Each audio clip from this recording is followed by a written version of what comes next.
for it to kick up. And I'm going to remove mine.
I'm on stage. There we go. Got that stupid EV Mux though logo there. I wish I could get rid of it, but I can't. What is the EV Mux logo? Yeah. What is it? The EV Mux? Yeah. The logo. That's their logo. This is what allows us to. Oh, yes. I got it now. Duh. I don't know if it shows up on your guys' screen. It doesn't show up on mine. No. I don't see the chat either.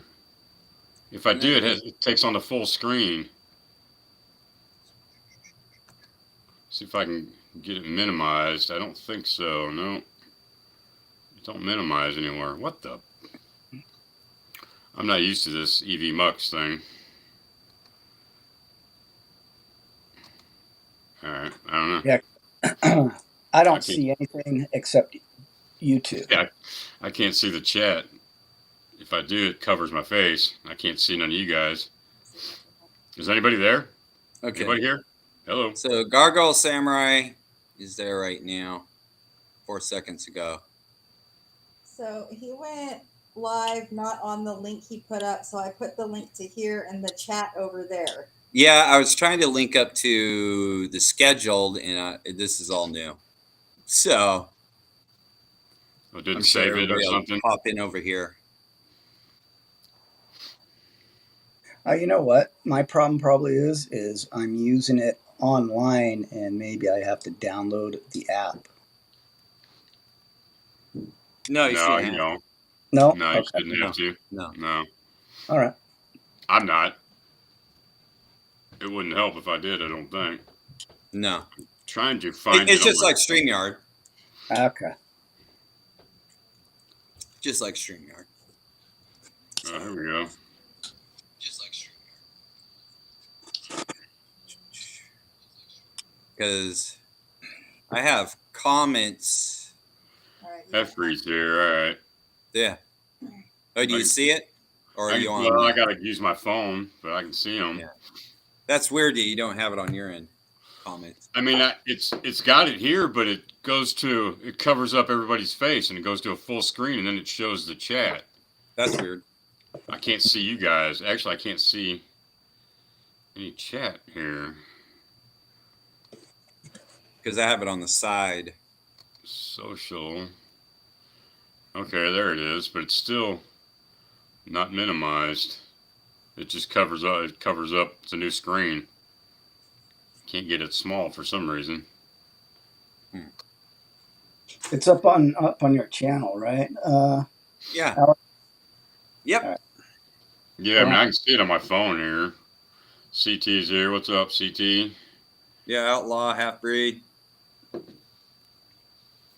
Yeah, Trying CT. something different on my channel. So Yeah, Alex uses that Avion Musk or something. What is it? Avion Musk. Hey, I'm trying something different. Okay. I'm not used to it. Yeah, I remember you showed it to me a while back, but I haven't used it since. I forgot all about it. Hey, you know how long it took me to figure out how to just put my trailer on here? How's that? Why? Well, I had to watch a few YouTube videos to figure it out, and I did. All right, I see the people in the chat now. I just put it up on your channel up on my iPad next to my phone. Yeah, that's what I got. I just got my phone sitting here. So we're good now.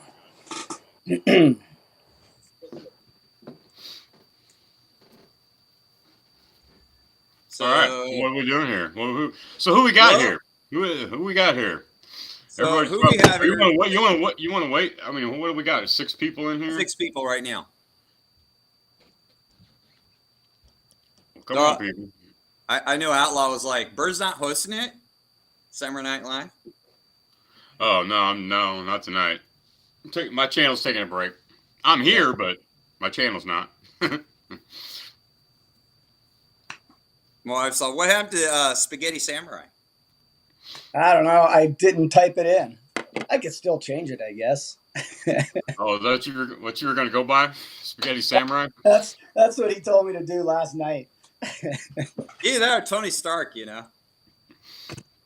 The good, the bad, and the katana? Right? That's Why a not? good. Why not? That'd be fine. This down. I'm gonna Just full of ninja stars? Heck, I can go on all night. I can't even find my ninja stars. My sons, when they found them, they were, Yeah, mine too. and my throwing knives, they got a hold of those. I think I found like 2 is it. So Did you make those? no, I didn't make those. I'm actually making a knife right now out of a old file. Oh, there you go. Yeah. So, because the steel is really good. So, and then the look of it.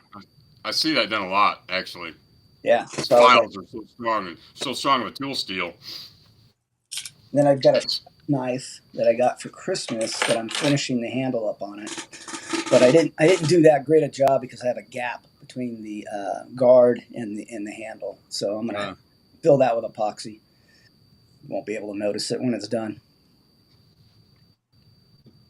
All right, well, I don't see any more people. Matter of fact, I see one less. What? So are people tuning into that other one? Did you repost it on YouTube? Because they may be on the other show waiting for it to not come on. Hang on. Well, I don't know if these guys found it. Maybe they. Yeah, because my wife put a link on there to come over to this one.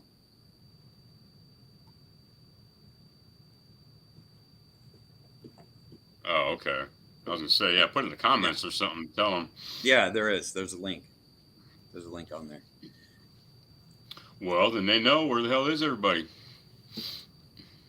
Because it's not on your channel. Well, that don't matter. It's the same people. The same people on your channel. Did you see John got that sword I sent? Yeah. And he was right off the bat. Well, okay. So this is your brother, right? Is this your older brother, younger brother? What we got here? Step brother? Yeah, this is my older brother, Tony. Right on. So you have an Unakubi Zakuri sword, right? Yeah. Is this correct? Now, is this the only sword you got? Yeah, it's the only one I got. Alex had given it to me for a present. Right on. And I've cut with it a few times at his house, but I haven't been able to get out and do it recently. Right. So hopefully him and I can get together soon and do some more cutting. Well, so this should interest you. It's the same geometry of sword that I received from Cloudhammer, and for a review, I went ahead and bought it. And then I got more Unakubis, a couple more different ones, and they were so light and so nimble, and it was really top heavy. It felt like a damn axe. And it's funny because John said the same thing. As soon as he it is a little heavy. He's like measured the point of balance. I'm like, yeah, dude, it's like 5 inches or something, which is kind of deplorable for a Unakubi Zakuri. So keep your Unakubis, man. That's the way to go. Just not that one I got, which is apparently a fluke. I guess that's because he said his wasn't, the one he got wasn't as bad. And I'm sure the one you gave your brother isn't top heavy. No. It doesn't feel that way at all. Actually, it feels really good. It fits in my hand nicely with the handle and everything. I like it. And I have it in its holder and it sits above my china cabinet in the living room. So, right on. Yeah, because John right here, Addicted to Blades, is here. He just came in. Because so that Cloud Hammer's a little top heavy, eh, John? Now, how does it compare to yours? Because I know you said the one that I had a lighter Suba, a handguard on. I know yours has got a heavier. You think that makes a difference, or you think? I'm just curious. I think there's something wrong with the one they gave me. I think the tang was a little too short. And their other models weren't like that apparently. So I think I just got a fluked one. So probably because that was their first batch. Yeah, I mean, because Kingfisher said he's got one too, and his wasn't top heavy like that, like I'm describing. See, that's why I got the Unabakai for my brother, because I asked him, "Hey, would you like to do some cutting?" He was like, "Yeah, sure." So I brought different swords with me. We tried cutting at his house, and we had him come down, and had a Shinogis and stuff, and I asked him which one he liked the best, and he said the Unabakai. It's the one I got him the exact same one I have from Hanban, and because he likes how it feels and how nimble it is in his hands, and that's the thing. Unabakai should feel nimble in your hands. Right. I would think that's what I thought, but my others do. My others feel fine.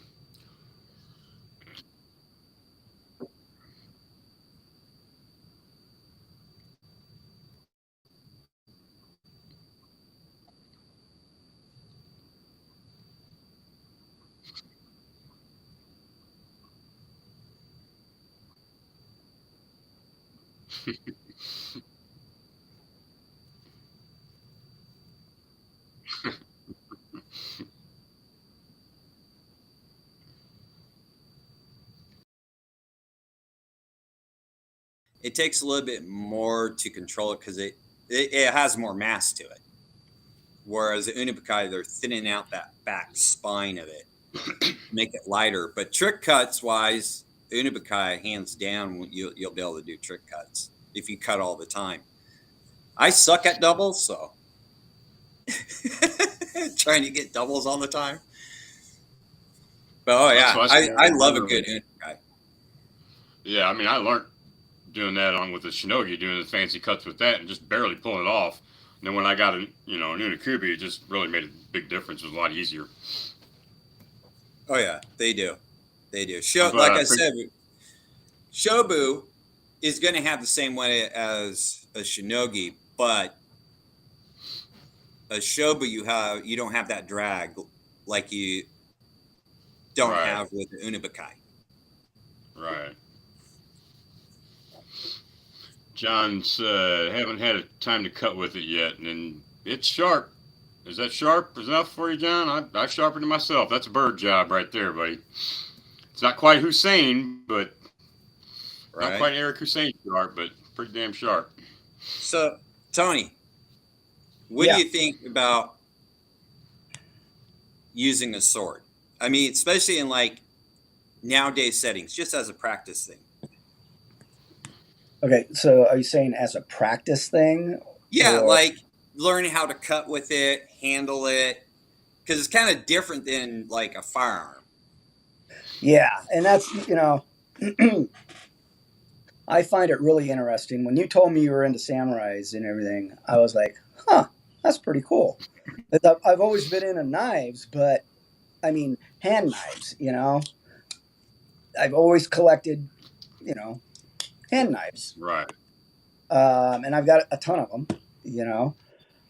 And when you said you were into, you were doing samurai swords and stuff, right away I was like, hey, that'd be pretty cool to try, And you gave me that opportunity, and actually doing that in practice and stuff, it's cool. I like it. I think it's something that, if you're into knives, take that next step and go into swords. I think you would really enjoy it. I enjoyed it when I did it. So yeah, like I said, I'm looking forward to doing some more cutting and getting some technique. We'll do some more this summer. Yeah. It is a totally different mindset, though. Because I know you weren't intimidated by it. No. Because you've been around firearms, knives, and everything else. Because a lot of people are there for some reason. Some people who will own like tons of firearms, I'll say, hey, do you want to try a sword? And it's like they're totally intimidated by it. And it's just a really big knife, Yeah. It's not an intimidation, I don't think. I think with if you talk about like firearms and swords, they're both equally dangerous. All right. Oh yeah. And I'm not going to get into a debate with anybody saying that, oh no, guns are more dangerous or whatever. What I'm talking about is in the sense that for the user, they can be equally dangerous if you don't use them properly or handle them properly. And yeah, I've shot in, multitudes and multitudes of guns. But when you get a sword in your hand or a knife in your hand, there's a lot of practice, just like a gun. But there's a lot of practice and technique to be able to use that sword properly, the way it was meant to be used, Oh, yeah. So, I'm excited to actually learn that, the proper techniques and how you use it, because it's a whole different world to me. So. Oh, yeah. Even to hold, even not just like a katana, but even European swords, you hold them the same way. You don't hold them in your fist, it's more like that is how you hold a sword. So you get that range of motion in your wrist. Because if you do that, like what they call a hammer fist, you really don't get a full range in your wrist. It kind of restricts you more.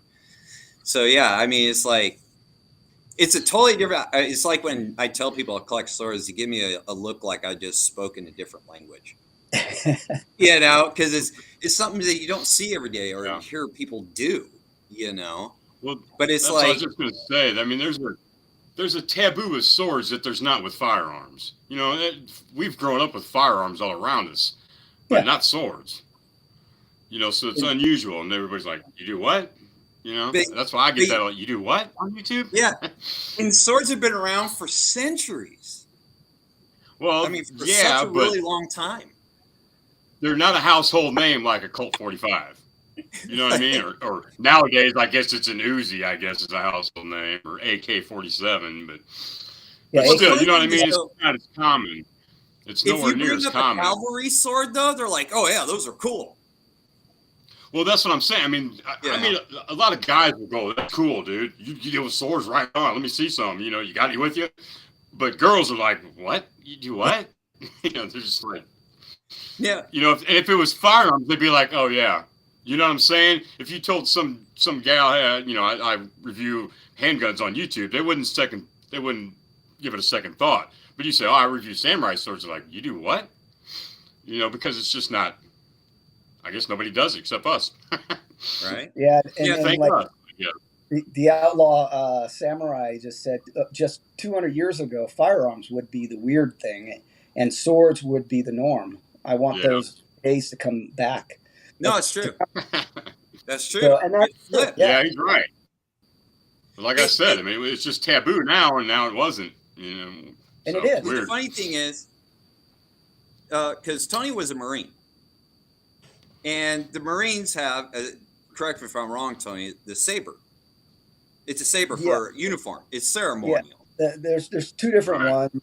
You have the NCOs, non-commissioned officers, carry the Mameluke sword.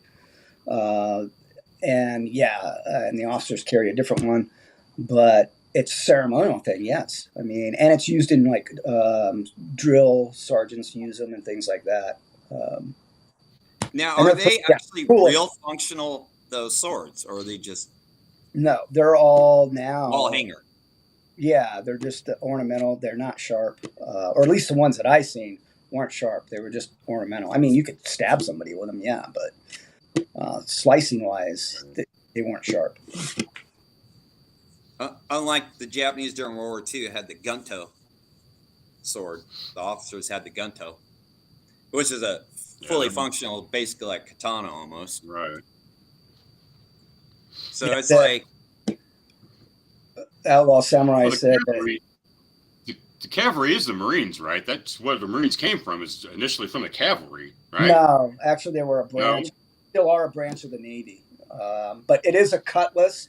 But they call it a Mameluke sword in the Marine Corps, or it was something along that lines. I'd have to look it up again.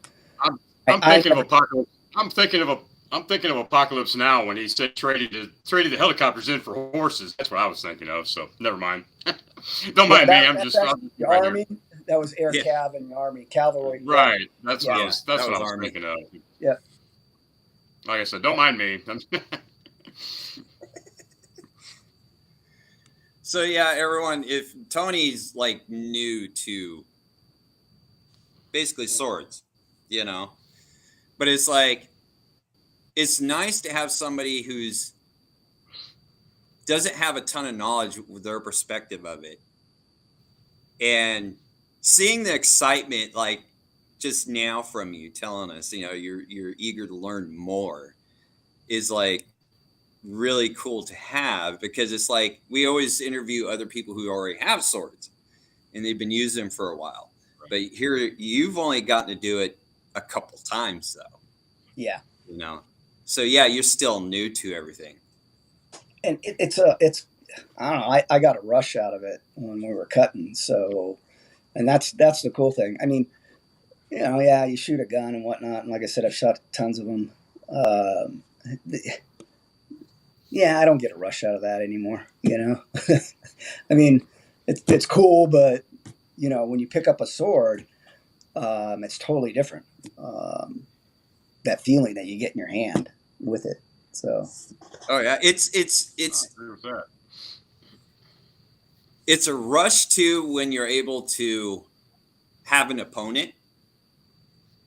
Because when I was at Columbia College, I took 2 years of fencing because they had it, and having that opponent in front of you, it's nerve-wracking because you have to think fast, right then and there. go ahead. Right then and there to counter whatever your opponent is doing. It's not like you get time to think about it. You have to think about it right then and there. So that it's probably that rush like you were talking about, you know, when you first cut, you know, it just gave you that rush. Yeah. I mean, that's the hard part too, is because there's not very many places left that where you can actually do one-on-one bouts, duels, you know, with people. And why is that? I mean, is it because, you know, people just aren't into it? What? Well, especially in the area we live. Yeah. Especially where the area we live, it's, yeah. What, They're, katanas, you mean? yeah. In general? I was Or going to say, I just think swords it's general. Now, HEMA, yeah, it's gotten popular and they do duels and stuff, but trying to find even HEMA schools are just sporadic, you know. But you'll find them more than you will like Japanese. Yeah, I think the HEMA's got a little bit more popularity on us than Aido or Kendo. I mean, most people like in the chats probably don't have anyone even around them to teach them, you know, Japanese swordsmanship. I think we got one of each. I think we got some kind of HEMA school here in St. Louis, and then there's an Aido or a Kendo or something. And see, Aido, it's good to learn because it teaches you the movements of how to do it. The problem is, it's an imaginary enemy. So, whoever you're fighting is imaginary, because you never get to have an opponent in front of you to try it. So it's like, it's basically in theory, it should work, you know? So it's like, how do you test that? Well, you go To find somebody. know if it is going to work, if you have no one to try it with. That's like the one drawback to This is the idea. America, man. You'll find somebody in America. That's not a problem. we find somebody. The internet's full of idiots like that. We just volunteer for that kind of crap. I'm Well, sure we'd find somebody. That's not a problem. We just there got to get the was- word out. That's all. I'll say this: there were a group of they had a YouTube channel of German kids. Holy crap! seen that. These guys were dangerous. Yeah. They were Yeah. dueling each other with sharp-edged swords. Yeah. From I found out, 2 of them wound up dying. Really. That's why their I wanna channel say- is no longer up. I think Yeah. Scalagrim did a video about them showing that. He did. Showing them, and that's One when I guy got seen him. I was cut like, in the whoa. arm. He didn't even know, and it was just pouring out blood. Yeah, that's when I seen. He's like, I didn't even feel it. He's laughing about it. I'm like, dude. Yeah. Oh boy. Until 2 of their friends died. Yeah, safety that's second. just irresponsible. Yeah. Well, they wore helmets. Yeah, that's on that jackass crazy level. Yeah, and you can attest Yeah. this, Tony. A sharp edge. I mean, half time you won't even feel it. How bad it is. Because I remember that time when we worked together in the kitchen at Blue Lake Springs, and you cut yourself really bad. Remember that? Yep. And I had to take you in to get stitches. Yeah. And you were like, "Oh," you know. No, because that knife was razor sharp, and I didn't feel it actually when it cut me. It wasn't Yeah. until after, and it actually didn't hurt at all. You know, the whole time. Not until they stitched it up did I feel anything. You know, when they numbed it, that's when I felt. Right. I felt it. You know, but the actual cut, if a knife is really sharp, you don't feel it. It's when it's dull that it hurts. So, and I cut myself many a times, and anybody who's cut themselves can say that. Oh, I have with the same Unibukai that you have. Yeah, because you did it too. Yeah. Yep. And I had to have stitches. Yep. And it just I ain't like got nothing bad yet. don't if you can prevent it. Mine was cut my myself a fault. couple I times. should have tightened up my the Koraguchi on my saya. And I had the same problem. That was the same thing fell that got out. me. Yep. I thought my hand was somewhere else, and the side was sliding off, and I didn't know it. And I grabbed that blade, trying to grab the side, and I was like, "Oh!" And I could feel it go into my skin. I'm like, "Oh man, oh Lord!" I thought it was bad, but it wasn't bad at all. Well, we got Kingfisher. He said Yep. something about sparring here. Yeah, I just was reading that. What's up, John? John's here, addicted to blades. Yeah, I want to see the video on that cloud hammer, John. I want to see its sharpness level. Kingfisher. I've done sparring with Boken versus Buddy. You just got to know when they scored the hit. And yeah, that's what we did in fencing. We just, if you Right. got a point, we would tap where we got hit. And let's see.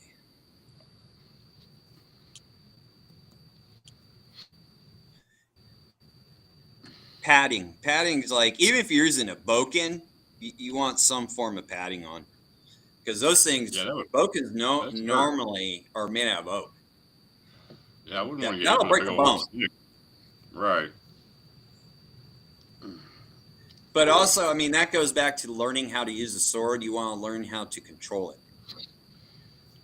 Even if you're sparring with somebody, learn how to stop it.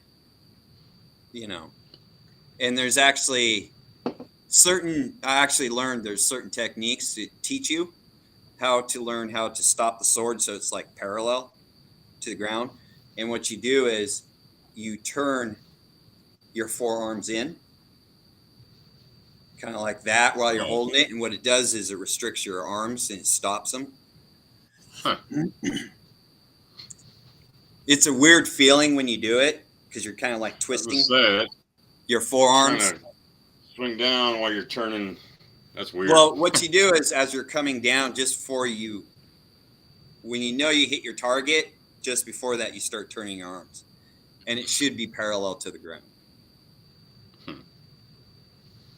There's all Sounds too different ways. complicated to me. I'll So just you're cut right talking through. the sword itself should be parallel to the ground once you start turning your forearm. Okay. Yeah. So as you're coming down, well, just before you get to this point, you turn your arms in, and Okay. it teaches you what it's doing is teaching you how to control it, so you're not over swinging here and there. Is what it does. Well, it would And lock your elbows up. it's only for downward strokes. It would lock your elbows up at a certain point. That's why. Yeah. Yep. It stops your elbows from swinging. Got it. It is And like- your shoulders are already done at that point, so it's just your elbows coming down. Yep. And if they lock up, then that makes sense. Never tried it, but it makes sense. And then, of course, for cutting, you just turn whichever direction you're going to cut. You just turn the sword before you draw it. So when you, it's like that, you're cutting, that away. It's all little techniques. I mean, I find it fun using a sword and learning different techniques and movements. But I'll tell you, when you start learning the techniques and movements, it takes it, you feel it in your legs, in your arms, because you're not used to moving your body that way. It's not like it's an awkward movement. It's just, we walk like squared up all the time because that's how we're designed to walk. But when you're fighting, you have to turn your body. And I know I've said this before, you have to turn your body because it's a harder target to hit. If you're just like this, well, you're just asking to get hit. But the moment you start turning your body, side to side, because it's like there's one movement where you keep your legs just straight ahead, but you turn your whole body this way, your upper half, to block. But your hand's like right here above your head because it's coming down this way, so that it just slides off. But you have to make sure too, this hand isn't in the way. So it's like you have to remember all these little things in your head when you're like learning all these things.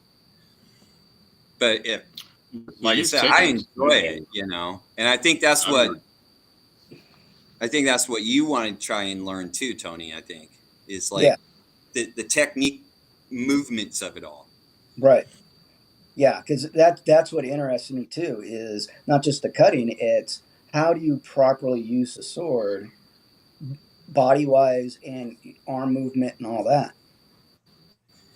And see, it's tricky to learn it here, well, especially in my house because we have carpet, because Japanese swordsmanship is, you do step sometimes, but you're supposed to slide your body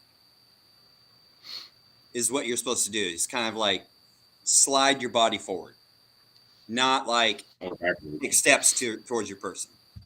And it's because you want a quick movement, because you're trying to end whatever situation is at hand quickly. It's almost like, and be able to draw the sword out fast. It's like the Old West. I'm going to draw my gun out faster than you. That's the whole basis of it, is to be able to draw your sword quick and end the situation or the threat as fast as possible.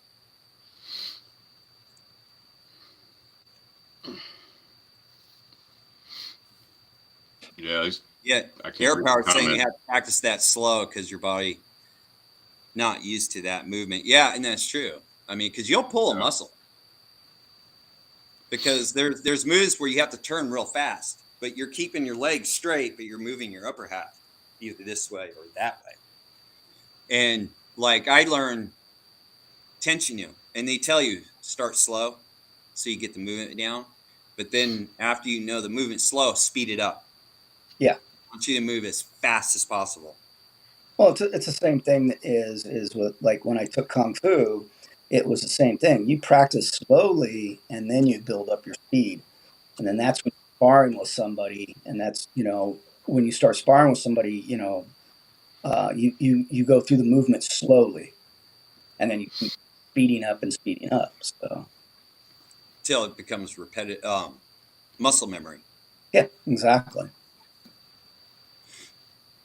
I know when I first started drawing, I sat there and I practiced drawing like all day long. At the next day, I got tennis elbow real bad. It pissed me off. Couldn't swing a sword for like a month. Like, damn it. Well, and that's what sucks with Bird right now. He can't swing a sword yet because No. he had I an swing operation like on his that. shoulder, so he can't raise it up above his head. And Nope. it's like, and that's the problem. Trying to learn how to use a sword, like, okay, YouTube's a good source for that, but then you have to figure out, okay, is this person what they're teaching me BS or is it legit? You know, because there are some out there that, oh my God, this person did, I actually did a video on it. This person was showing how to use a katana, but the way her body was set up, she had one of her legs stretched almost all the way back behind her, and then Wow. stabling herself with her front leg. It's like if you had to move quick, she wouldn't be able to do it. She'd fall over. And then she was like, then you chop. Well, you're not chopping with the sword. It's not an axe. You know? And that's where the whole grip thing comes into play. Because it's a slicing motion, not a chopping motion. Right.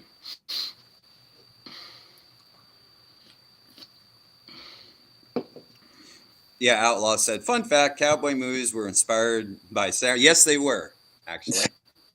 They were. If you take the original Magnificent Seven and, God, oh man, I'm forgetting. Yeah, there's a samurai movie. That Seven movie's based Samurai. off. You That's know it. that. You Yep. take Seven Samurai and the Magnificent Seven, you play them together side by side. All the scenes are just about identical. Play by play. Play by play. Yeah, I've heard that. Like a lot of the movies are based on that. Yep. Based off of samurai movies. That's kind of Or funny. at least their storyline anyway. Which all the storylines were the same. You know, a hero comes into town, chases off the bad guys. You know. Yeah, you know, I seen that years ago. I have to watch it again. Is it? And that's where the Outlaw Samurai says it's seven samurais. Is that? Yeah. Yeah. Yeah. Okay. Seven Samurai. Yes, it is. And it's, to me, it's like learn how to use a sword, whether it's European, Japanese, Chinese, whatever. It takes a little bit more concentration, kind of, to use a sword, because especially if you're going to do certain cuts, whatever, because you got to be kind of focused on your target. I don't know. Yeah, it's just me. Yeah, no more than firearms. Same thing. The only Shooting a difference gun. is you're like hitting a solid object, sort of. Well, there's more contact, I guess. Other than that, just same amount of focus. Because Tony, you've only gotten to cut bottles, isn't it? Or did you get to cut mats? I forget No. which. Bottles. Just Wait, bottles. Did we cut mats? No, we cut bottles, and then we were trying to cut the pool tubes. Oh, the pool noodles. That's right. Pool noodles. I Yeah. hate pool noodles. Well, I have to hook you up. That's what we did. I use beach mats because they're cheap at grocery outlet. Yeah, that's what you were saying. $3 a pop. Right. So. You buy a box of them. Oh yeah. So I'm gonna have to have you over because I did a challenge for everybody, and it's called the toothpick challenge. And what you do is you take a toothpick and you put it in the mat. And the whole point is to cut as close to that toothpick as you possibly can, but don't cut the toothpick on the inside or the outside. So it is a feat to do. I got kind of close to it, so not too many people tried it. I wish people did. So I'll have to have you try it. It's kind of fun to do. And Seabird, you should give that one a try. Because it kind of helps you with your eye-hand coordination. Because it's not like you can you don't cheat and put the blade there and pull back. Yeah. I remember when you posted it. I couldn't cut at the time, so I couldn't get into that. But yeah, I seen it. I remember when you posted that.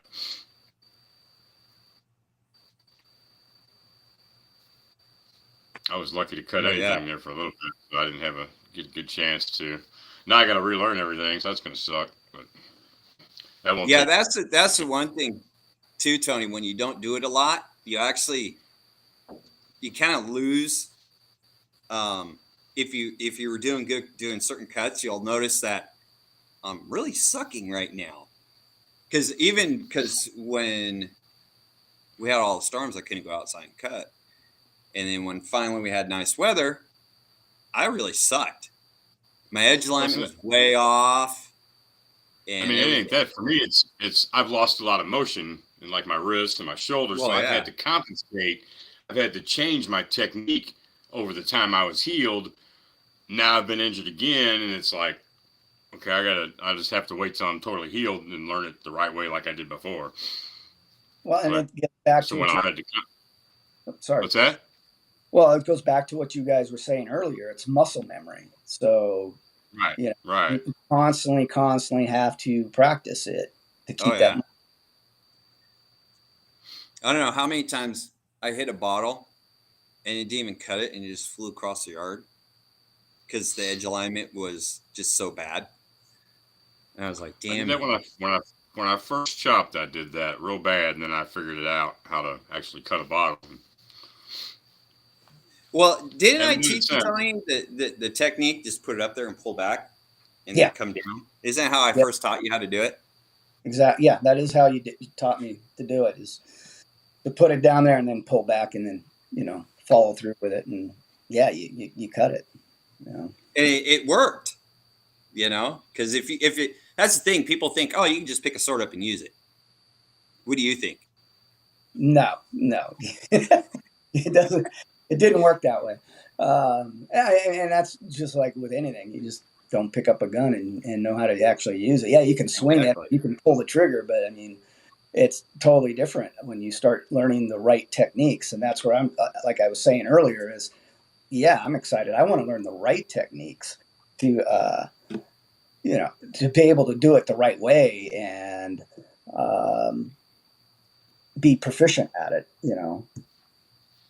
Oh, yeah. And there's so much. It's like when you cut mats, the best way when the mat gets low, because it does from cutting it. I learned this from another Iaido school, is because people will try and cut it, and the mat's going to be lower than you, and they're still at the same position trying to cut it. And the mat will just go poop. Well, he said, don't try and cut it staying out. Lower your body as you're cutting it. Because if you lower your body as you're cutting it, you're at the same level, just about, and you're going to cut each time. I was like, well, that makes sense. Because if the mat's down here and you're up here, your edge alignment is going to be way off. You're not going to cut through it very well. So I tried it, and I was like, oh, I'll just lower my body. And it actually does. It works. I mean, it's just those little things that people, you don't hear about. That's for darn sure. I'm going to mute. No. What happened? Hefford said something about Westworld. That's not a samurai movie or a cowboy movie, if I'm thinking of the right movie. They had Westworld's that movie Now Westworld's that movie with Yul Brynner, and he's a robot, and they go to this resort, and there's like a medieval time, and then there's a Grease hippie time, and then there's a cowboy time. And Yul Brynner plays this robot, and he goes bad, and he starts killing everybody. I think that's Westworld, and they made a series show, about though. it. What's that? They did a TV show. Yeah. Yeah, there's an HBO series or something that's either Future World or Westworld. It's the same story. Yeah, it's based That's off the same thing, but they had a character on there playing Musashi. Oh, so they had samurais. See, that's that I'm thinking. I'm thinking the original Westworld that had Yul Brynner in it. It's like from the 70s. He and could. what's his name? Halfbreed could be talking about that. I don't know. He Well, really he said didn't Westworld. specify. He said Westworld. It's a Western series. I know they made a series out of it, but that ain't the original movie that came out. I forget who's all in it. I know it's got Yul Brynner and the dude that was in Amityville Horror. That's married to Bette Midler. Can't think of his name. No, not Bette Midler. I don't know. I'm going off on a tangent. I ain't even talking about samurais, but that was my whole point. My point that movie has nothing to do with samurais. So I thought, but all right. Like I said, just mind me. I'm just right here. If you need me, just holler. You always do that, Bird. You always do that. I got a knack for it. So Half-Breed Samurai said, addicted to blades, posted clips of a samurai movie and thought it was Westworld. Oh, I don't know. Oh, okay. Well, then that makes even less sense to me. So I'll just stay out of that. Yeah, I I don't know think John showed. He had a video of some clip. I've seen the movie not too long ago. I just recently watched the same movie that he showed a clip of, but I don't remember the name of it. Because I was watching samurai movies for about 2 weeks until I got fed up. It's getting into those 80s ninja movies, and that's just horrible. Those are bad. Really, really bad. Well, have you seen 13 Assassins? Yeah. Like I said, there's only so many good samurai movies, and then after that, they start going to the martial arts. The more to date one.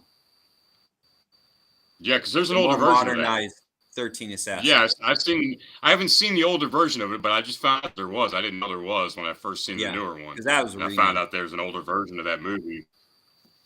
And 47 Ronin, I've seen both the original and the newer one. The original's a lot better, I think. It's hard to understand, but there's some good samurai movies, but there's not that many of them. The ones that are good.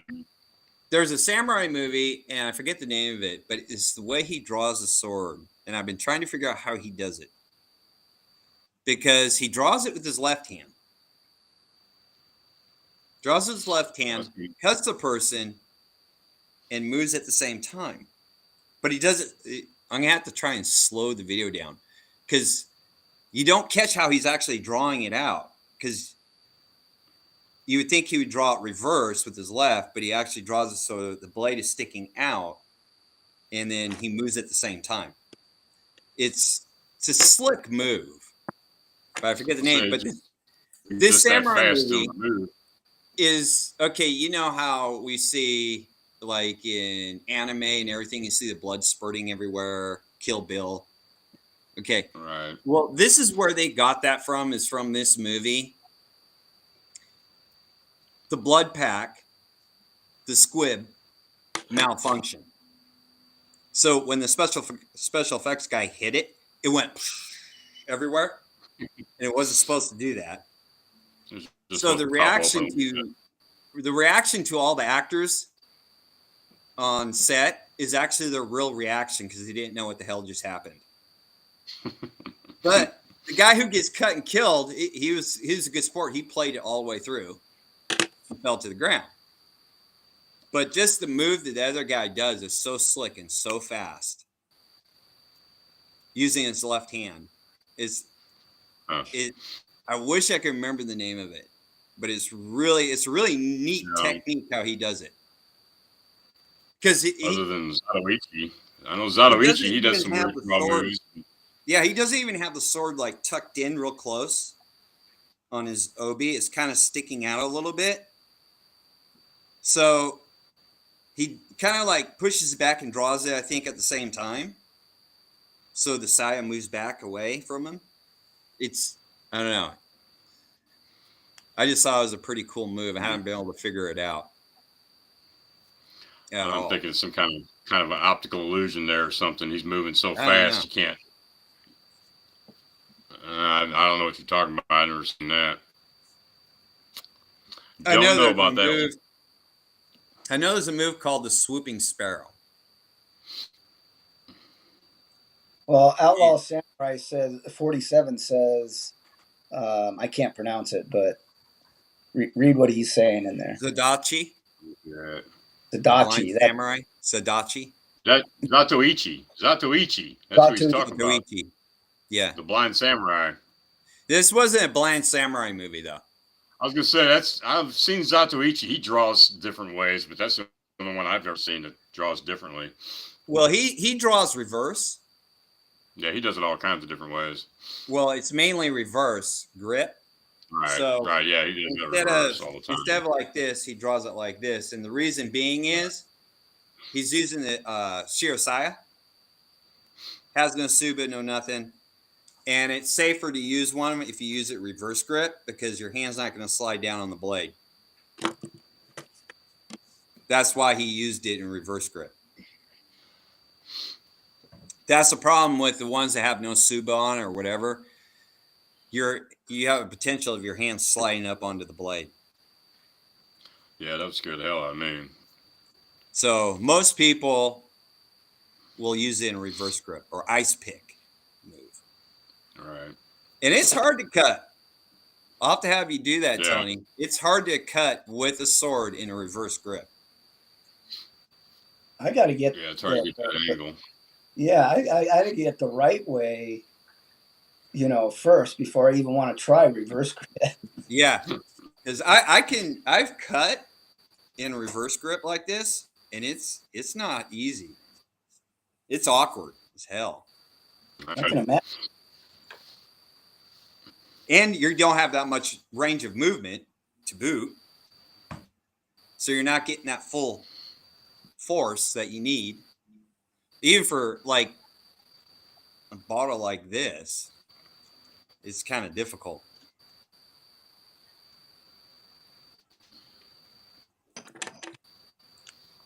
Oh, Sword of Inspiration. That's what he's talking about too. Seen that? That's a pretty good movie. But yeah, He uses some kind of fancy move. there are so many different moves and different techniques. It's not even funny, and it's like we're talking. I think the Tempest about this, and Tony, I'm sure you can probably agree on this. If you look at European sword fighting, and you look at Asian, Japanese, Chinese, whatever sword fighting, they're very similar in movement, in techniques.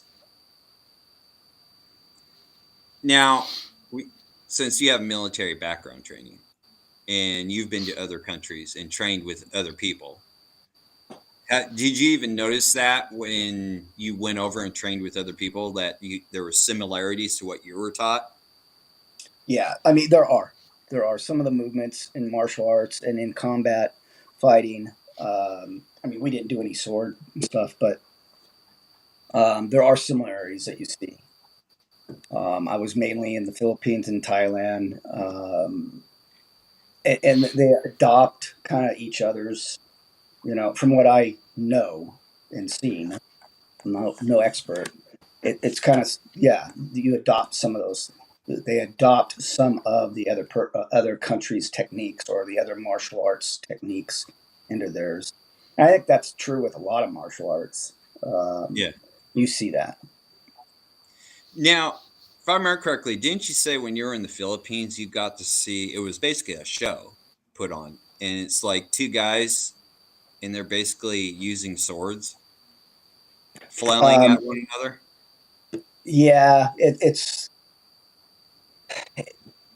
kind of like a their techniques, I guess. I didn't really know what they were doing, but it was just kind of like a dinner, and then they put on a show to show their fighting techniques. They also showed like their stick fighting techniques and stuff, which was really cool. I mean, if you've ever seen Filipino stick fighting and stuff, it's actually really cool. Yeah, Eskrima Yeah. sticks, I think. Mm-hmm. I think that's what you call it. That's something I'd like to learn too. But yeah, it was a whole production they would put on for you, and it was really cool. I mean, yeah. Because I know, yeah, because you were in Thailand and everything, and it's like it's kind of cool because you've gotten to see these places because it's like it's kind of weird because in places like that they still kind of carry on kind of like a little bit of their tradition or techniques that they developed over the years. It's kind of like Japanese swordsmanship. It's like Europe or the West kind of lost what they used to use, like swords and stuff, but yet in Asia, in certain parts of it, they kept it going. If that makes sense. Yeah, I think that they do. I don't know how it is now. I mean, I was there years ago. Even like their machetes and stuff are like, I mean, totally cooler than ours.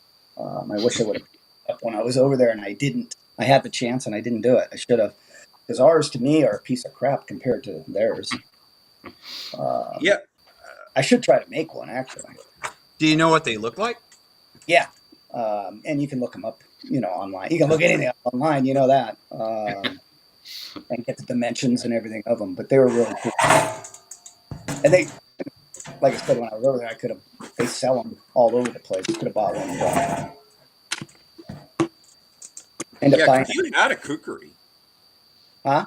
You had a kukri at one time. Yeah, I did. That's what I was saying. I ended up buying that instead, and I should have bought one of their machetes.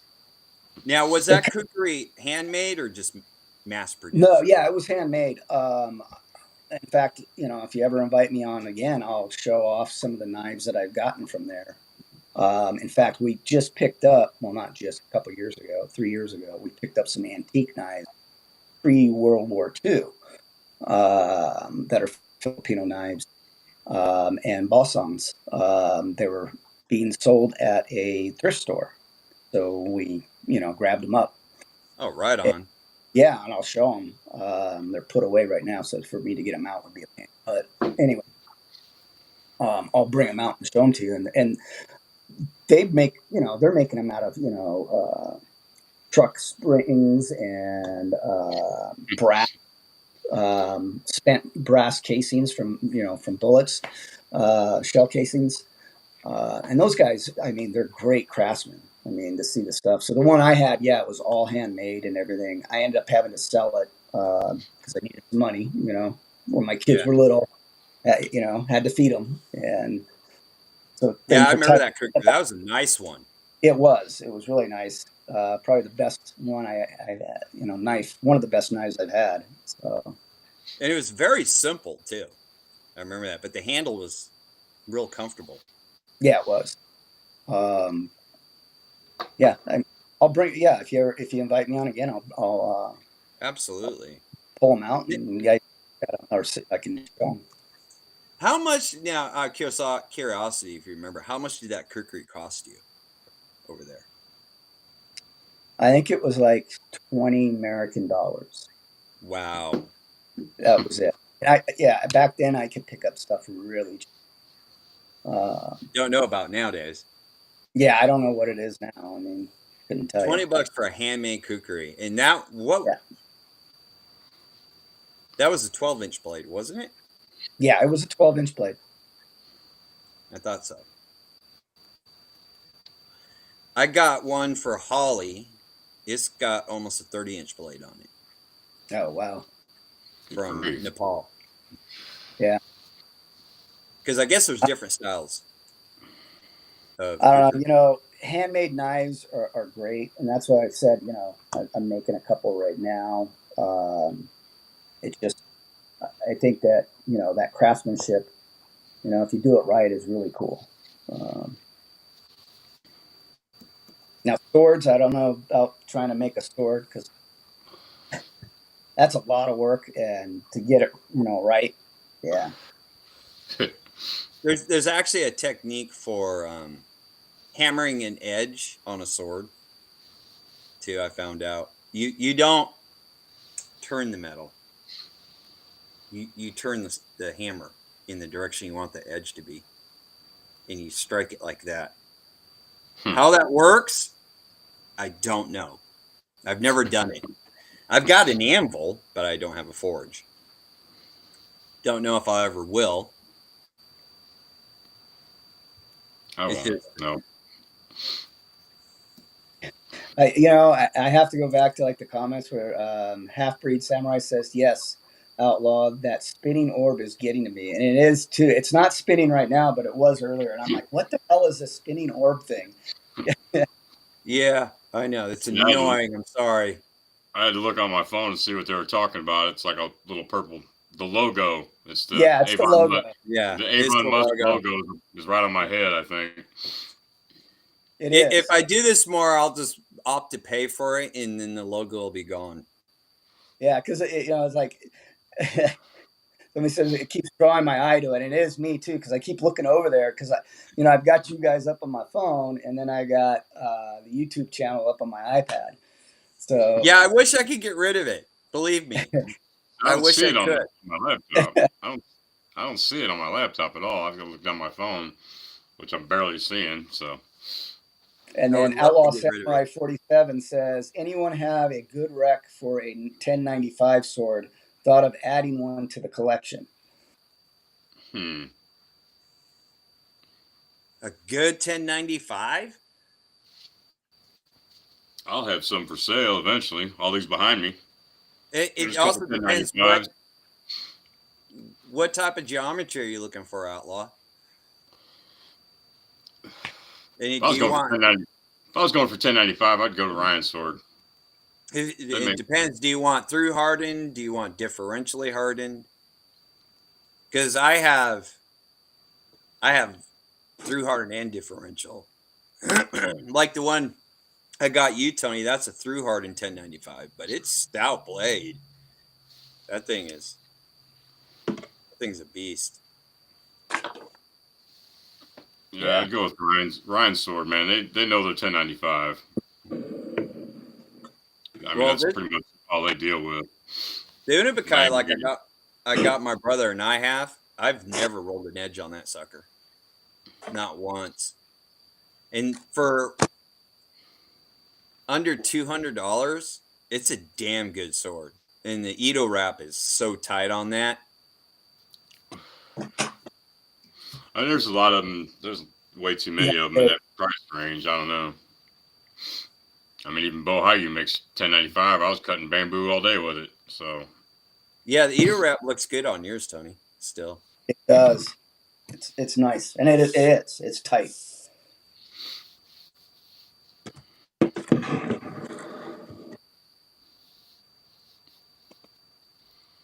He wants something specific. Yeah. Shinogi through hardened, no bohea, heavy, big, like 33 inches, a 14-inch Suka. I don't know. I want to say Ryan Sword does have something like that. One of their big old Nodachis or whatever you call them. Kind of, I don't know. And I would go with a 12-inch ska, 12-inch handle, not a 14. Well, that's what I was going to say. That's almost sound like a custom job there. You know, you can call somebody up and have that custom made. That's all them sizes. Because like that's one thing, Tony, I have to have you try too. Maybe we'll do a video on that. Is my Nagamaki. It's got almost a 16-inch handle on it with a 28-inch blade. Thing is a beast. Yeah, that's a 1095 blade. But it gives you a heck of a lot of leverage for cutting. Heck of a lot of cutting. I wish I had bamboo because That's a totally different beast. I've cut bamboo. Well, do you want dry bamboo or wet? Well, by the time You I want cut green. it, You want green. bamboo. Yeah, see, I can go down to the Delta to my boat, and they've got a ton of bamboo there. But to cut it, I mean, I can get it dead, but not. They wouldn't let me cut it live. No. Dry will chip your blade like right now. Yeah, if you're I not mean, careful. bamboo once it's dry, man, it's hard as steel almost. That's what Bird says. Yeah, it's strong stuff, man. Yep. You're gonna have to I grow can it. cut small. I can cut small round pieces with my L6s, but that's pushing it. I wouldn't even.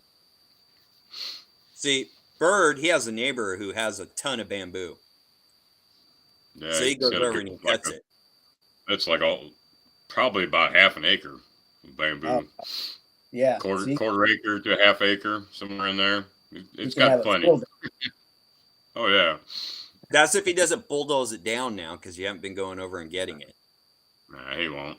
He won't. If he hasn't done it, his ex-wife planted it, and they've been divorced for more than 10 years, so he ain't gonna cut it down. It is coming up to his house, though. It is starting to get a little close. But those Yeah, spring well, shoots. you've cut dry bamboo so far, but I wouldn't push it. No, I don't like cutting it. I mean, that's an L6 is the only thing I would use, and it'd have to be really small brown pieces, if that. I mean, right now the green shoots are coming up, and they're big old monsters, man. It feels like I don't know, it's different than normal bamboo. It's real soft, but it's big. It's almost like a tatami mat. Look at It's Daniel huge. Lopez's page when he tried cutting dry bamboo, what it did to his sword. Yeah, oh yeah. Yeah, it'll mess It your chipped blade it up. right out. And he's actually a pretty good cutter for being blind. You know. He's a pretty good cutter with sight. I've seen people that see can't cut as good as he can. Oh, leave the poor mouse alone. What's that? Do what? Outlaw says trying to get a mouse with a sword that's running around. Said leave it alone. Yeah. See, Outlaw Samurai says, he's cut dry bamboo and not chipped his blade. Oh, you will. You push it too 1095. much. Yeah, you get too big a piece, too light of a blade that ain't strong enough to do it. I mean, And if you're also using when real- he was cutting it, what it was doing, it was splintering like this. yeah, it'll That's the splinter problem when you really cut dry fast. stuff too. It just wants to splinter. It more So breaks you when always you want- hit it. It's you hard always to cut. Yes. Break. For a solid target like bamboo or mats, you want them wet. You want some moisture in it. Yeah, You know. you can soak it- dead bamboo. The thing is, it's like because swords are made to cut people. Yeah, our bone is dense, but not like dry dead bone. So even human bone that's still alive could chip your edge because it's so dense. Yeah, I don't want to try that one. No, you don't. You don't. It's like, ugh. I would try it on my L6. I have no doubt that my L6 would cut an arm off and take no damage. I have no doubt in my mind because the bamboo I've cut is just huge. Well, that's where it goes to that you have to have good edge alignment. You know, Well, if your strong- edge alignment's strong sword. way off, the I don't strong care sword what you have. helps. But you got to I don't have care that what you strong have. steel to It's do it. gonna chip it. Well, you got to have that Give it a strong roll. steel to do it. If you don't have the strong steel, then it ain't going to happen anyway. Got to have the steel first. Because people say, I wouldn't use 1095 for cutting hard targets. I've done it. I've Oh, yeah. never had an issue with it. Never.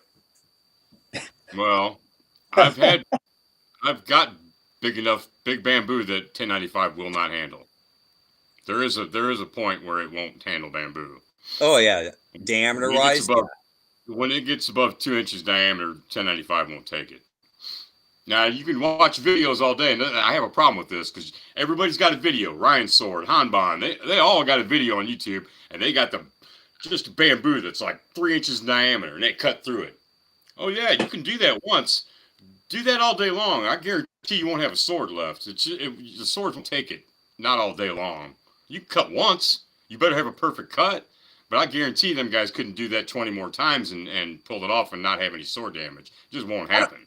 I don't think anybody wants to cut like 20 times bamboo. Your arm would get tired after a while. Bamboo's pretty tough. Nah. You gotta put a little effort into it. Oh yeah, it ain't a light target, man. You gotta have some strength behind it. And I'm not talking about the strength. There's a difference between building up strength to build up speed to cut through it good. And then just being just strong to cut through because it's so hard to cut through. There's a difference right there. And it's not about speed when you have a hard target like that. It's like you need the strength, the speed to go right along with it, but you got to have the strength to follow through with that cut. If you don't, you're gonna be stuck halfway in the bamboo, which I have done that. So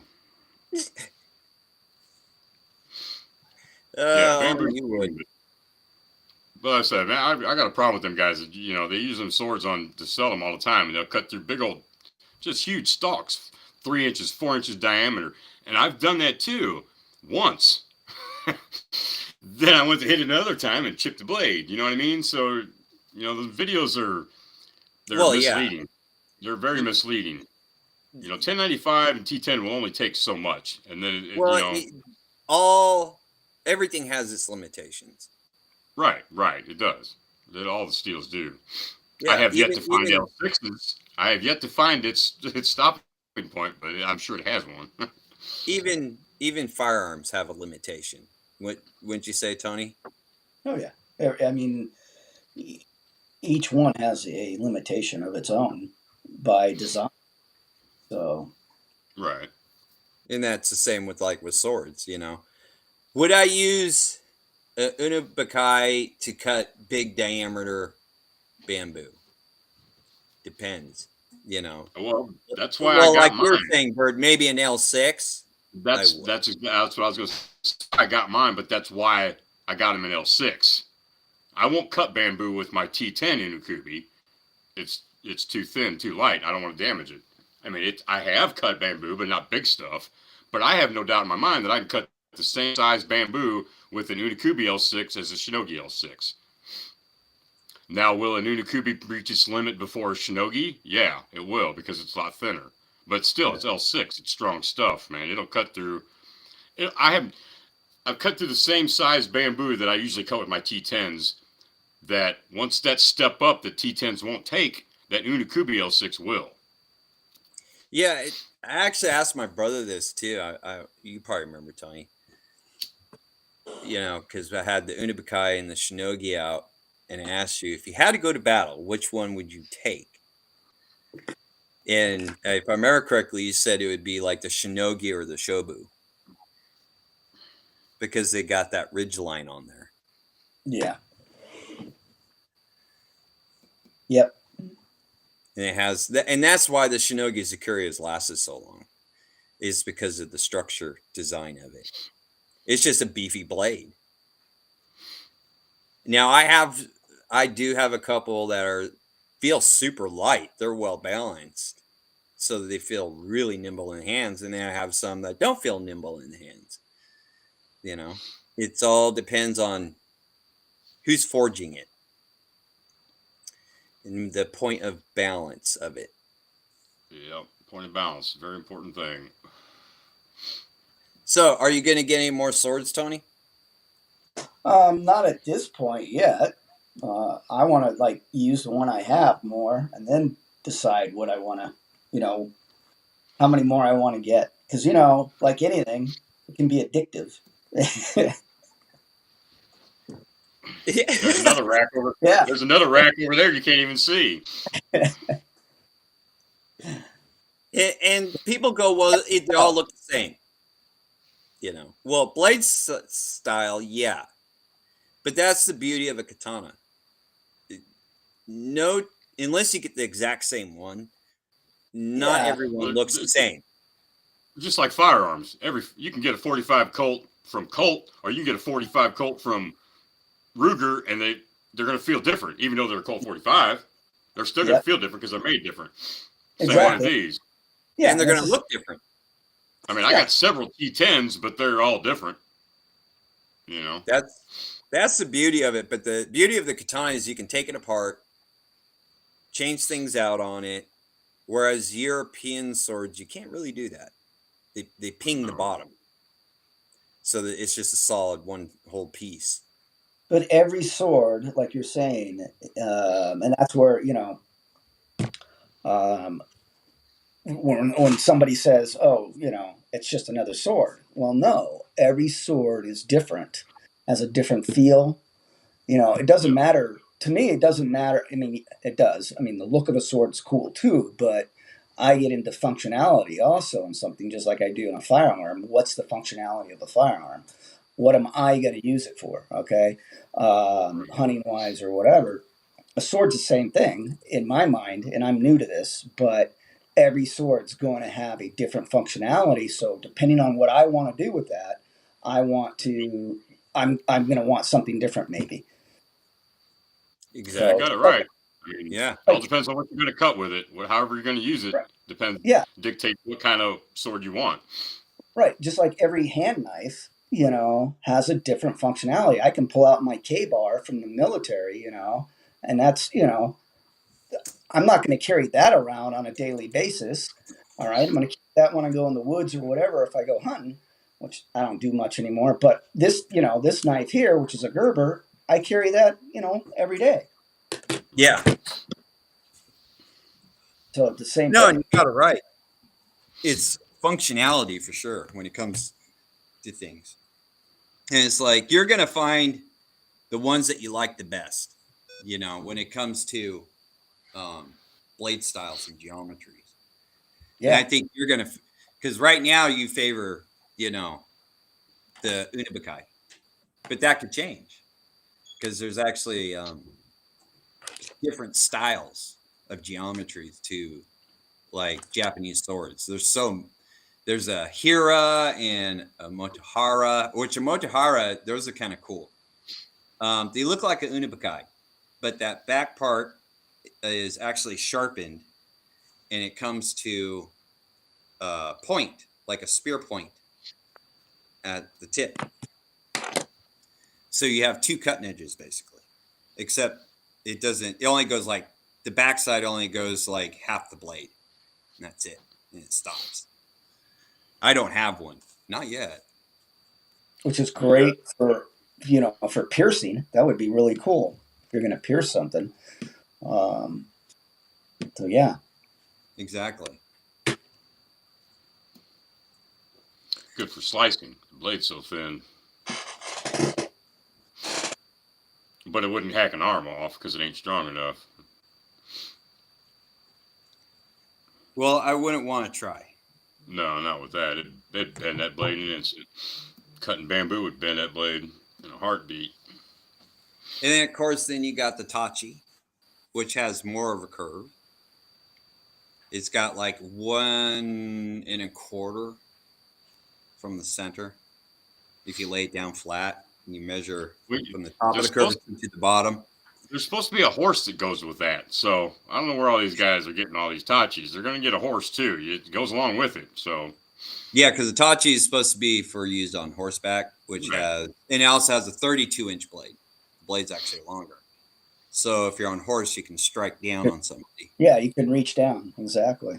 That's totally makes sense.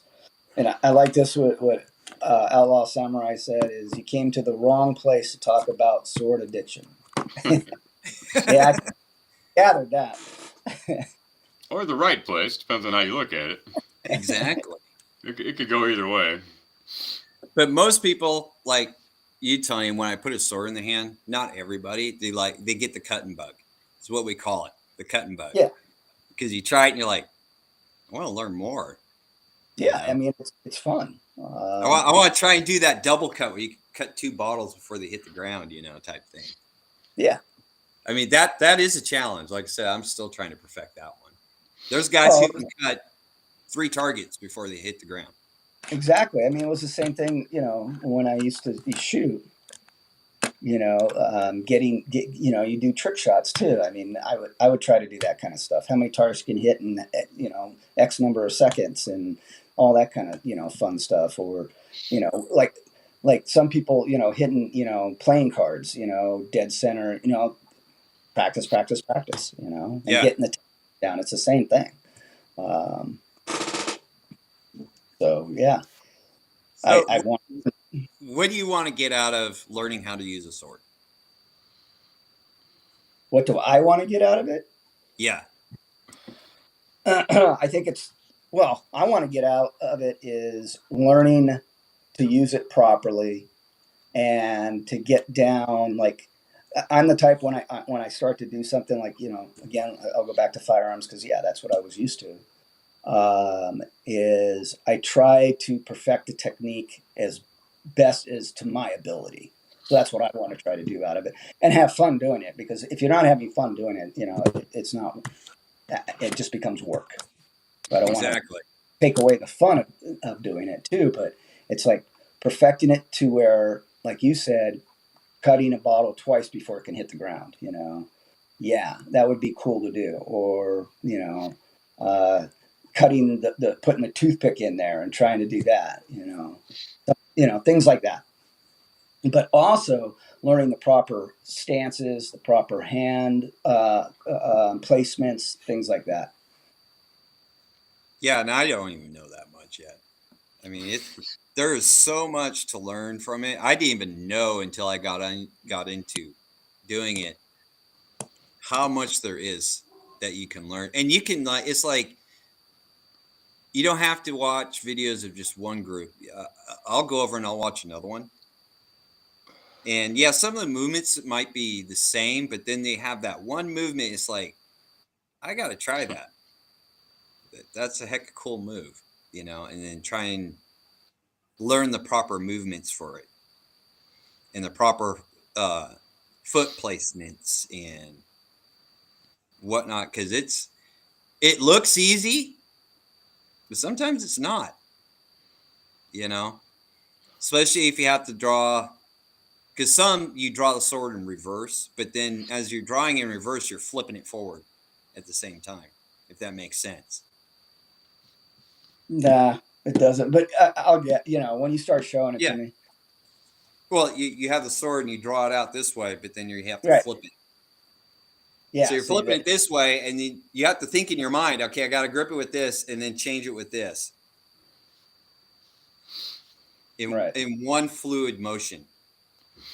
Yeah, and that's the kind of thing that's, to me, cool. Learn how. I mean, again, you watch like videos, like you said, or watch the old movies, and that's, cool. As kids, you watch it and you're like, oh man, that was so cool. But as an adult, man, you can, you can actually do it. Oh yeah. So, yeah. And see, you're kind of ambidextrous too, Tony, aren't you? Yeah. So you could be able to do it easily, probably with right or left handed. I try, yeah. I don't know. I do. I try to do that as I'm cutting. I'll switch. I drop my right hand down towards the end, and then I grip it near the tsuba with my left hand. So I try to cut left-handed too. It's a little awkward for me, especially if I'm going to the right. If I'm going to the left, it's not so bad. But again, it goes back to muscle memory. You do it enough, it becomes second nature.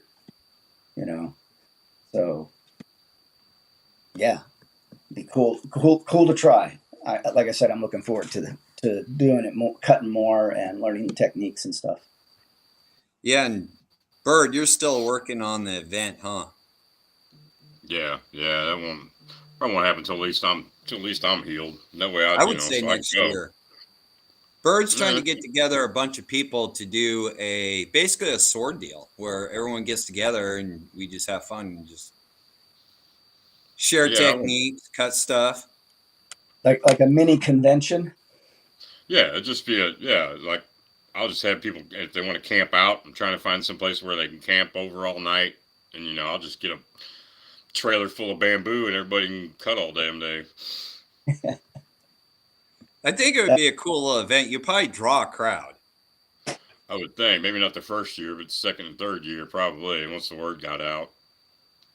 Oh I yeah. mean, I probably have to charge something for the place because it's going to cost me money, to rent it. So, but Well, I'll see. yeah. I'll figure all that out while I'm down, and by the time I'm healed up, I should be having it hopefully this fall, maybe next spring. Holler was saying we should put on an event and call it Katanas and Guitars. You draw all kinds of people because you have guitars there too. Oh, they'll be. Mine will be. I'll have mine. So, but I'm worried about the place I'm looking at. I don't know if they can light fires, so there probably won't be no campfires and nothing like that. But you'd be able to camp. So I don't know. I'm still looking around. So.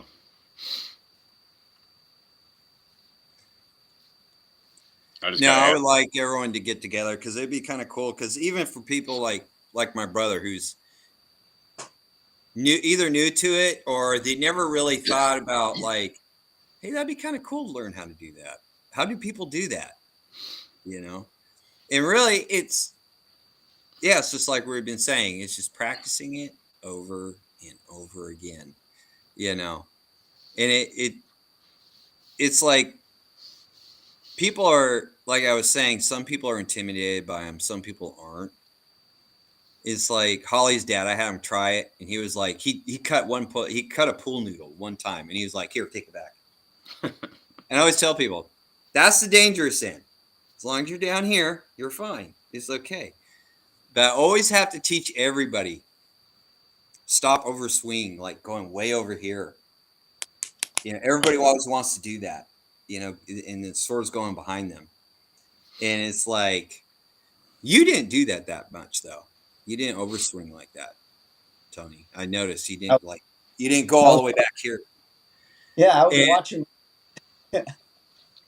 You're watching me. Yeah.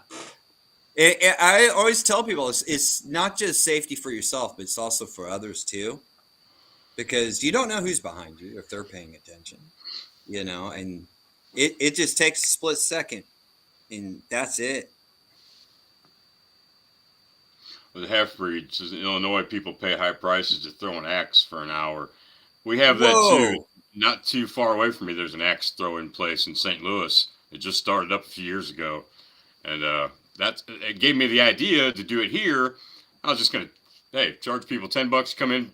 I'll give you a katana, chop all this bamboo for an hour. It's what $20, whatever. But I couldn't get it going. A lot of insurance deals with that, Yeah.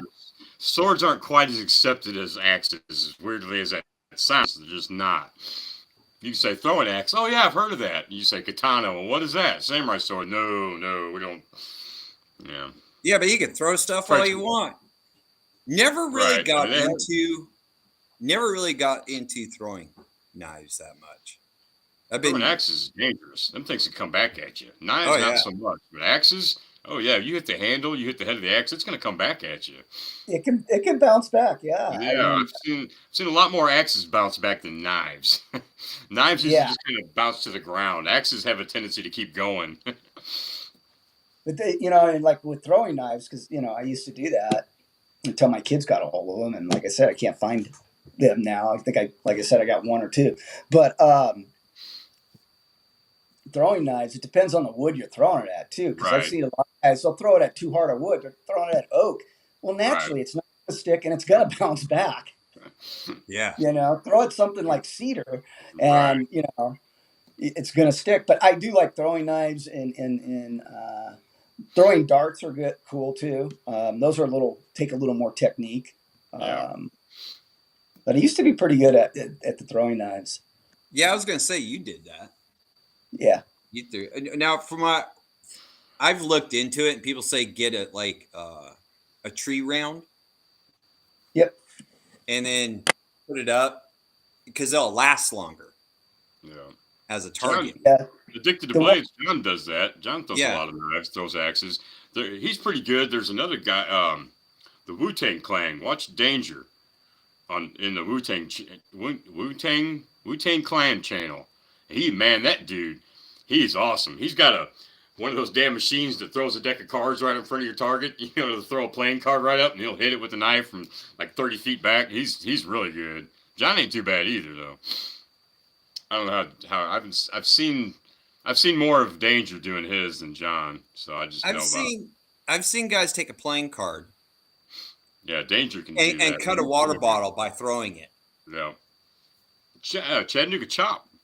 He's another one that can throw real good. Or they can stick it in. He'll throw a water bottle at a target and then hit it with a knife. He has no problem with it. He can do it all day long. Have you ever tried that, Tony? A playing card? I have taken playing cards and seen if I could get them to stick. I wasn't that great at it. I don't know how they do it. Water bottle ain't too bad. If you throw a water bottle and you throw a knife at it, it's easy because the water bottle's got weight to it. You know, you can control it where it's going to go. I'm not going to say it's easy. It's still hard, but I've pulled it off once out of 150 throws. Well, distance is everything too. Right. How far away you are from the target. Oh yeah. You know, it's the same thing with like shooting. You know, people always say, well, you know, like you see the old trick of splitting a card in half with a bullet, right? Right.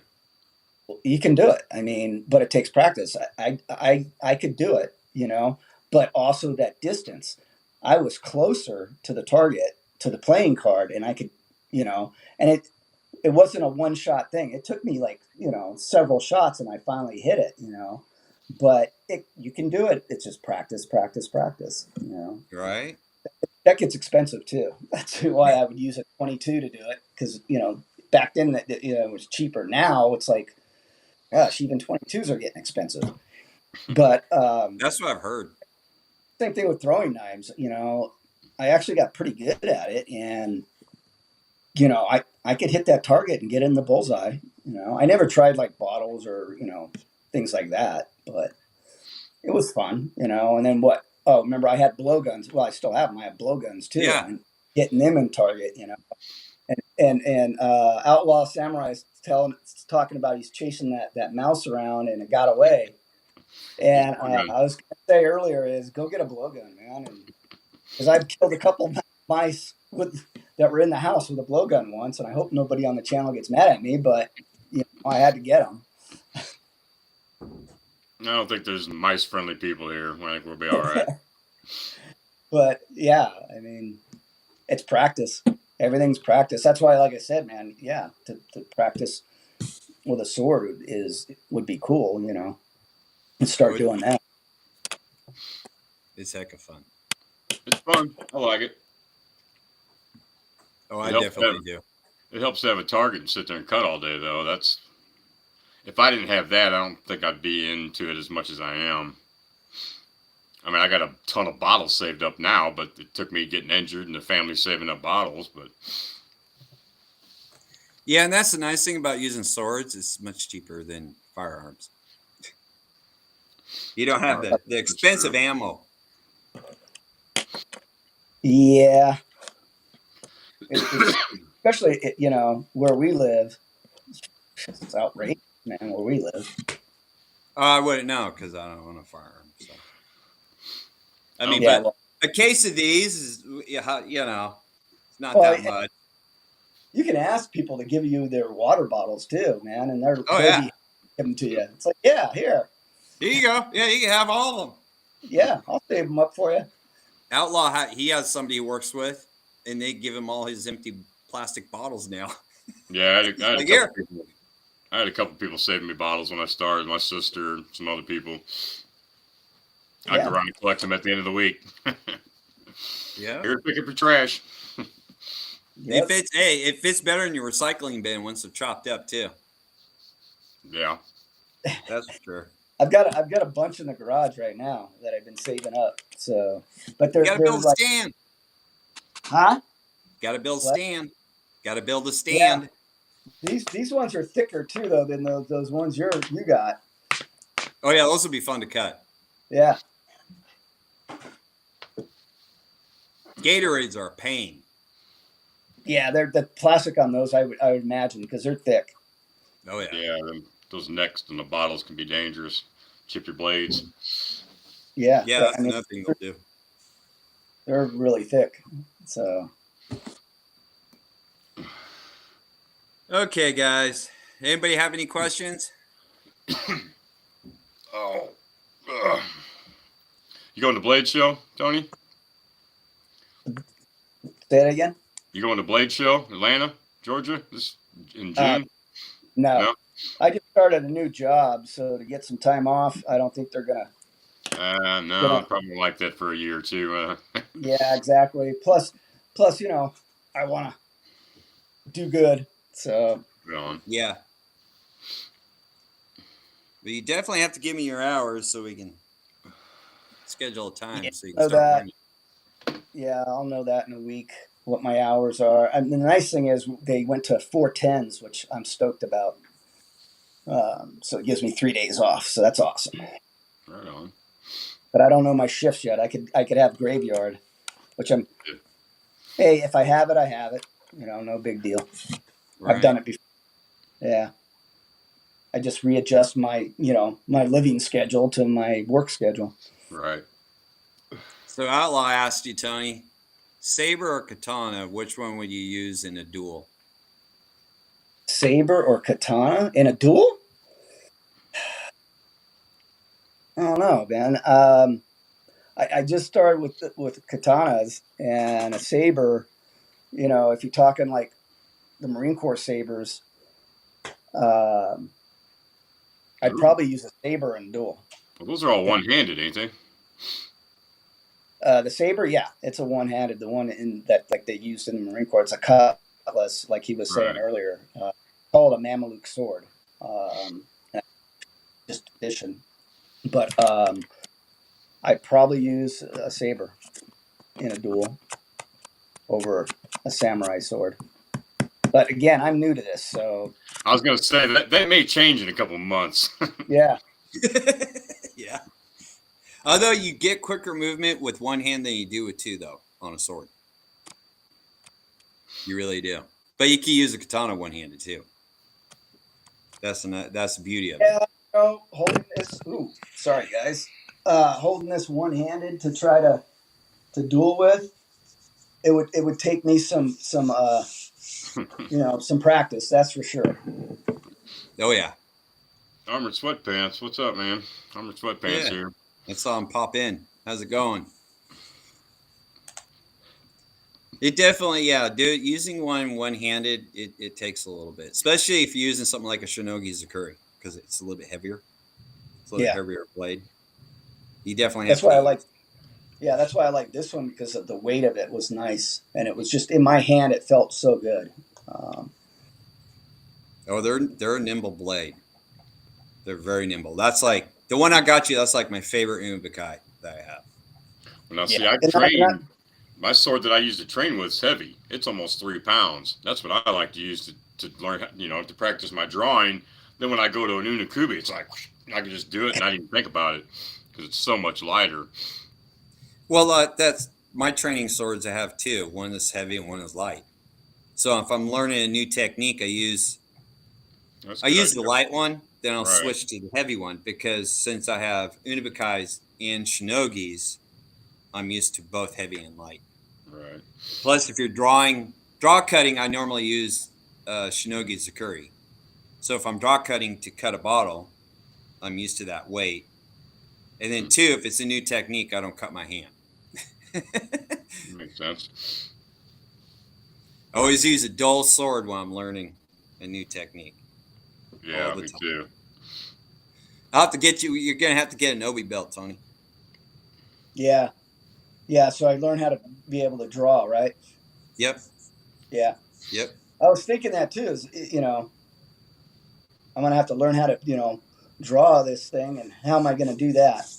I mean, I when I wear my Obi belt, I wear either my Otanto or my Wagasashi, so I'm wearing two swords. And that's a little different, wearing two swords and moving, because you got one laying across your chest, your belly, basically, and then you have your katana. So that's a totally different feel. A lot of guys just wear a katana. I like to have both, so I get used to having a secondary there. And then if I want to use both, I can just draw them. Use both. Yeah, well, we'll get together and try that. Oh yeah, definitely.